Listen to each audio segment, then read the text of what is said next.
Hello student, आज हम कबीरदास जी के प्रश्न उत्तरों को देखेंगे। तो सबसे पहला क्वेश्चन है, मानसरोवर से कवि का क्या आशय है। आंसर है, मानसरोवर से कवि का आशय यह है कि मन रूपी पवित्र सरोवर जैसे हिमालय में स्थित मानसरोवर में हंस क्रीड़ा करते हुए मोतियों को चुगते हैं, उसी प्रकार मन रूपी सरोवर में आत्मा रूपी जो हंस हैं वो प्रभु भक्ति में लीन होकर के मोक्ष रूपी मोती को चुगते रहते हैं। सेकंड क्वेश्चन है, कवि ने सच्चे प्रेमी की क्या कसौटी बताई है।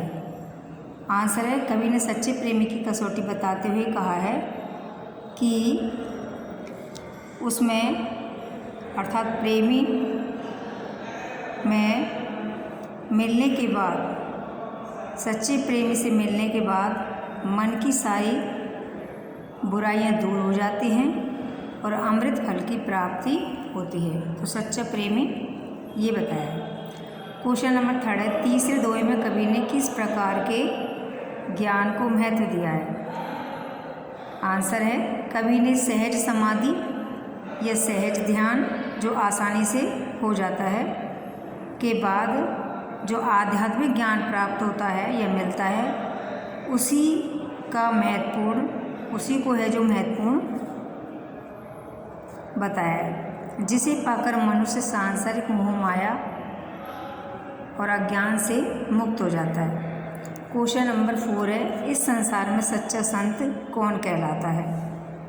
तो इस संसार में जो सच्चा संत है उसे ही बताया गया है जो किसी धर्म संप्रदाय में नहीं पड़ता है और ईश्वर की भक्ति में लीन रहता है। अगला क्वेश्चन है 5th, अंतिम 2 दोहों के माध्यम से कबीरदास जी ने किस तरह की संकीर्णताओं को जो तुच्छ विचार होते हैं की ओर संकेत किया है, या जो पुरानी परंपराएं जो घसीटते चले आ रहे हैं उनके बारे में किस संकीर्णताओं की ओर संकेत किया है।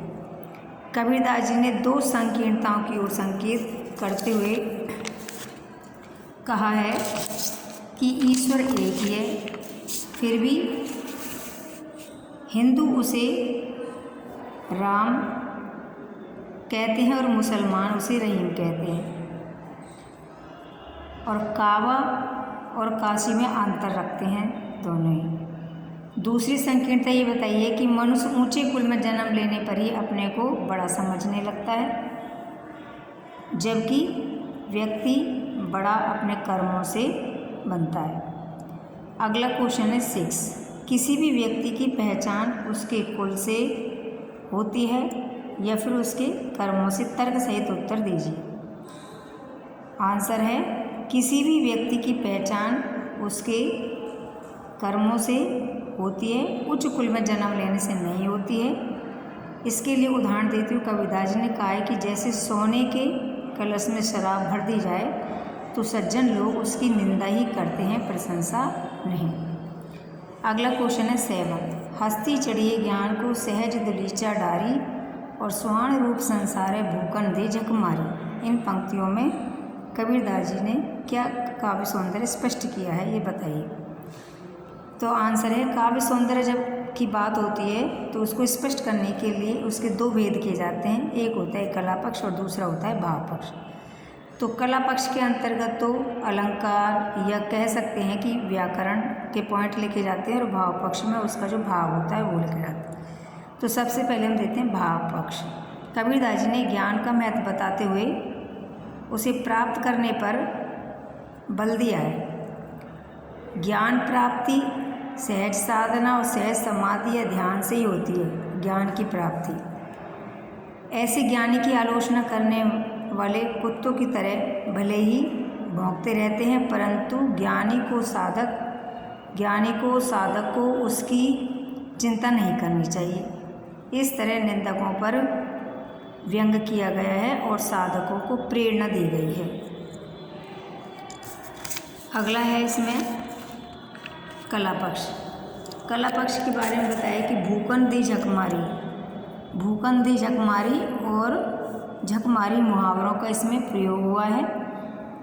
इसमें आलोचक तो कुछ न कुछ कहते ही रहते हैं, इसलिए उनकी चिंता नहीं करनी चाहिए। दूसरा है इसमें उपमालंकार का प्रयोग है, दोहा छंद का प्रयोग है, सद्दुकड़ी भाषा का प्रयोग है। सद्दुकड़ी भाषा वो होती है जिसमें मिले जुले शब्द होते हैं भाषाओं के। अगला क्वेश्चन है 8, मनुष्य ईश्वर को कहाँ कहाँ ढूंढता फिरता है।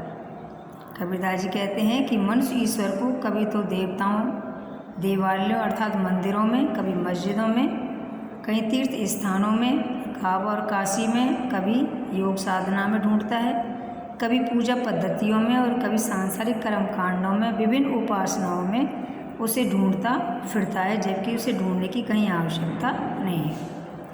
अगला है 9, कबीर ने ईश्वर प्राप्ति के लिए किन प्रचलित विश्वासों का खंडन किया है। कबीरदास जी कहते हैं, कबीरदास जी ने ईश्वर प्राप्ति के लिए मनुष्य ने जो विश्वास बना रखा है उन निम्न विश्वासों का खंडन किया है। तो वो क्या सोचते हैं कि ईश्वर मंदिरों और मस्जिदों में मिलता है, इसका खंडन किया है।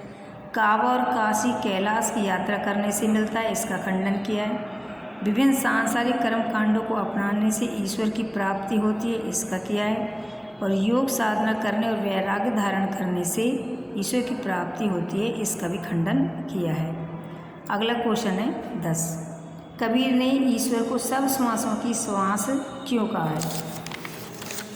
तो कबीरदास जी कहते हैं कि ईश्वर इस समस्त सृष्टि का रचयिता है और पालनहार भी है।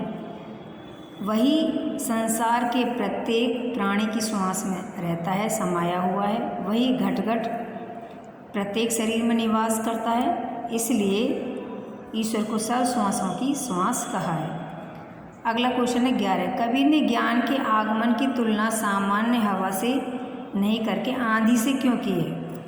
कबीरदास जी कहते हैं कि जब ईश्वरीय ज्ञान का प्रकाश फैलता है तो सांसारिक बंधन पूरी तरह से कट जाते हैं, दूर हो जाते हैं। यह परिवर्तन धीरे धीरे नहीं होते हैं, परंतु पूरे प्रभाव के साथ अचानक ही होते हैं, इसलिए उसकी तुलना सामान्य हवा से नहीं करके आंधी से की है, क्योंकि सामान्य हवा का तो पता ही नहीं चलता है और जो तेज़ आंधी चलती है उससे सभी जो है वो सांसारिक बंधन टूट जाते हैं।